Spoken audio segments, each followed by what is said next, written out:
जहां दोहरा खतरा है।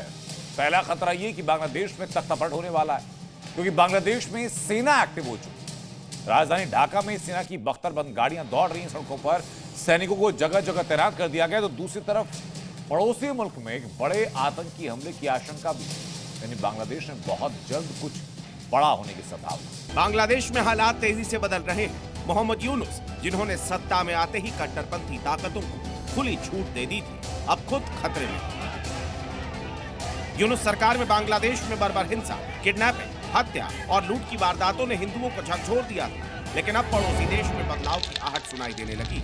ऐसा इसीलिए क्योंकि बांग्लादेश की सेना अब सड़कों पर उतर आई है। आर्मी चीफ वकारुज़्ज़मान का गुस्सा 7वें आसमान पर है। सवाल उठ रहा है कि क्या मोहम्मद यूनुस की कुर्सी अब खतरे में है? बांग्लादेश में जल्द ही सेना मोहम्मद यूनुस की सरकार को सत्ता से हटाकर तख्ता पलट करने की तैयारी कर रही है।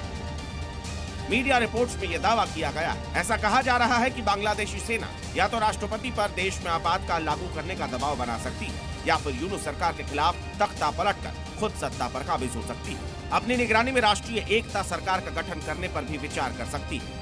तख्ता पलट की चर्चा इसीलिए भी तेज है क्योंकि बांग्लादेश की सेना ने राजधानी ढाका में अपनी सक्रियता बढ़ा दी है। बांग्लादेश में हाल के महीनों में राजनीतिक पार्टियों और छात्र नेताओं ने सेना के खिलाफ भी अपनी आवाज बुलंद की। इससे सेना का एक धड़ा नाराज चल रहा है और इन प्रदर्शनकारियों पर नकेल कसने की तैयारी की जा रही है।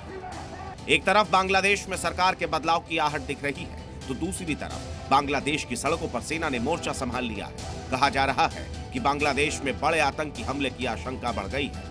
बांग्लादेश के आर्मी चीफ जनरल वकारुज़्ज़मान ने चेतावनी दी है कि आने वाले हफ्तों में चरमपंथी संगठनों की ओर से बड़े हमले की संभावना है। हाल के दिनों में यूनुस सरकार में कट्टरपंथियों को मिली छूट के बाद हालात बेकाबू हो गए और अब तो बांग्लादेश की सेना देश में आतंकी हमले के खतरे को लेकर आगाह कर रही है, जिसके बाद बांग्लादेशी सेना फुल एक्शन में है। मीडिया रिपोर्ट्स के मुताबिक बांग्लादेश की सेना धीरे धीरे देश पर अपनी पकड़ मजबूत करने की फिराक में है। ढाका की सड़कों पर बख्तरबंद गाड़ियों की गड़गड़ाहट दिखने लगी है। बांग्लादेश की सेना के पास 10 डिविजन है। 9वीं डिवीजन सबसे अहम है, जो ढाका के करीब पहुंच चुकी है। फिलहाल ढाका की सड़कों पर सेना की भारी तैनाती कुछ बड़ा होने का इशारा कर रही है। अब ज़मान का अगला कदम क्या होगा? क्या यूनुस को कुर्सी छोड़नी पड़ेगी या सेना बस डराने की कोशिश कर रही है?